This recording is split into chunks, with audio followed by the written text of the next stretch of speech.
വടകരയിൽ കാർ അപകടത്തിൽ പരിക്കേറ്റ് ശരീരം തളർന്ന 9 വയസ്സുകാരിയെക്കുറിച്ച് നമ്മൾ സംസാരിച്ചിരുന്നു. ആ 9 വയസ്സുകാരി ദൃശാന ഇപ്പോൾ ആശുപത്രി വിടുകയാണ്. കൊണ്ടുപോവുകയാണ്. ആരോഗ്യനിലയിൽ പുരോഗതി ഉണ്ടായിട്ടില്ല. പക്ഷേ ഒരു സാഹചര്യം മാറുന്നതല്ലേ കുട്ടിയിൽ എന്തെങ്കിലും ഒരു പോസിറ്റീവ് മാറ്റങ്ങൾ ഉണ്ടാക്കുമോ എന്നൊരു പ്രതീക്ഷയിലാണ് ഒരു തീരുമാനം. കഴിഞ്ഞ ദിവസമാണ് ഈ കുഞ്ഞിനെ ഈ ഒരു അവസ്ഥയിലാക്കിയ ആളെക്കുറിച്ചുള്ള വിവരങ്ങൾ 10 മാസത്തിന് ശേഷമാണ് പോലീസ് ഒരു കൊലപാതക കുറ്റം അന്വേഷിക്കുന്ന അത്രയേറെ വിപുലമായി ജാഗ്രതയോടെ സൂക്ഷ്മതയോടെ നടത്തിയ അന്വേഷണത്തിനൊടുവിലാണ് ഈ ദൃശാനയും അമ്മൂമ്മയും ഇടിച്ചിട്ട് കടന്നു കളഞ്ഞ ആ വാഹനത്തിൻ്റെ ഉടമയെ കണ്ടെത്തിയത്. അയാൾ വിദേശത്താണ്. അയാളെ നാട്ടിലേക്ക് കൊണ്ടുവരാനുള്ള ശ്രമങ്ങൾ നടക്കുന്നു. വാഹനം പിടിച്ചെടുത്തിട്ടുണ്ട്. കുഞ്ഞിൻ്റെ അമ്മൂമ്മ അന്ന് തന്നെ ആ അപകടത്തിൽ മരിച്ചിരുന്നു. കുഞ്ഞിനെ ആ സമയത്ത് തന്നെ ഒരുപക്ഷെ ഈ അപകടത്തിന് ഇടവരുത്തിയാൽ തന്നെ ആശുപത്രിയിലേക്ക് കൊണ്ടുപോകാൻ ഒന്ന് ശ്രമിച്ചിരുന്നെങ്കിൽ ഒരുപക്ഷെ ആ കുഞ്ഞിന് ഇങ്ങനെ കിടക്കുമായിരുന്നില്ല. ഏറ്റവും സങ്കടകരമായ ഒരു കാഴ്ചയാണ്. കഴിഞ്ഞ 10 മാസമായി ആ കുഞ്ഞിനെ ജീവിതത്തിലേക്ക് തിരികെ കൊണ്ടുവരാൻ ആ കുടുംബം ഡോക്ടർമാരൊക്കെ ശ്രമിക്കുന്നത്. അന്ന് മുതൽ കോമയിലായി പോയതാണ് ദൃശാന എന്ന ആ കുഞ്ഞ്.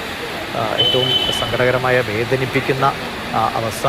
പക്ഷേ ഫെബ്രുവരി 17-നുണ്ടായ അപകടമാണ്. അതിനുശേഷം ഇത്രയും കാലവും ആ കുഞ്ഞ് ആശുപത്രിയിൽ തന്നെയായിരുന്നു.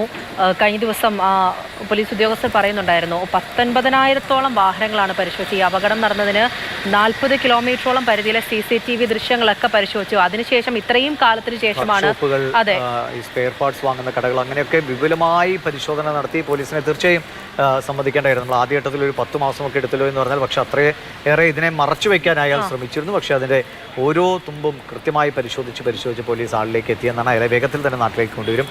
രാഹുൽ KV വിവരങ്ങളുമായിട്ട്. രാഹുൽ, വളരെ സങ്കടകരമായ ഒരു അവസ്ഥയാണ്. ആ കുഞ്ഞ് എത്രയും വേഗം അതിൻ്റെ കളിച്ചിരികളുമായി ആ കുഞ്ഞ് തിരികെ വരട്ടെ എന്ന് എല്ലാവരെയും പോലെ നമ്മൾ ആഗ്രഹിക്കുകയാണ്. ഇപ്പോൾ ഡോക്ടർമാരുടെ ഒരു പ്രതീക്ഷ എന്താണ് കുഞ്ഞിനെ വീട്ടിലേക്ക് കൊണ്ടുപോകുമ്പോൾ? ദിവിഷ, ദൃശാനെ ഇങ്ങനെ കാണുമ്പോൾ നമുക്ക് ഈ 10 മാസങ്ങൾക്ക് ഇപ്പുറവും അത്യന്തം സങ്കടകരം തന്നെയാണ്. ഇത്രയും നാളുകൾക്ക് ശേഷം ഇന്നാണ് കുട്ടിയുടെ ദേഹത്ത് ഈ പുറം വെളിച്ചമൊന്ന് തട്ടുന്നത് എന്നതാണ്. കുട്ടിയുടെ ആരോഗ്യനിലയിൽ വലിയ പുരോഗതിയൊന്നും തന്നെ ഇല്ല. പക്ഷേ ബന്ധുക്കളൊക്കെ ആവശ്യപ്പെട്ടത് പ്രകാരം വീട്ടിലേക്ക് കൊണ്ടുപോകുന്നു എന്നതാണ്. അവിടെ കുടുംബത്തിനൊപ്പം തന്നെ നിന്ന് ചികിത്സയൊക്കെ നൽകുന്ന സമയത്ത് പുരോഗതി ഉണ്ടാകുമെന്ന ഒരു പ്രതീക്ഷയിലാണ് ബന്ധുക്കൾ എന്തായാലും ഡിസ്ചാർജ് ചോദിച്ചു വാങ്ങി കൊണ്ടുപോകുന്നു എന്നതാണ്. സ്മിത, കുട്ടിയുടെ അമ്മ, നമ്മുടെ ഒപ്പം ചേരുന്നുണ്ട്. കുട്ടിയെ എങ്ങോട്ടാ? കണ്ണൂരെ വീട്ടിലേക്കാണോ കൊണ്ടുപോകുന്നത്? അല്ല, നമ്മളിവിടെ ഒരു വീട് വാടക എടുത്തിട്ട് അങ്ങോട്ടേക്കാണ് കൊണ്ടുപോകുന്നത്. അപ്പോൾ ഇനി 2 ആഴ്ച കഴിഞ്ഞിട്ട് ഇവിടെ കാണിക്കാൻ വരണം. ന്യൂറോയിലും കാണിക്കണം. ഒരാഴ്ച കണ്ണിൻ്റെ ഡോക്ടറെ അടുത്ത് വേണം. അപ്പോൾ നാട്ടിൽ പോയാലും നടക്കൂല.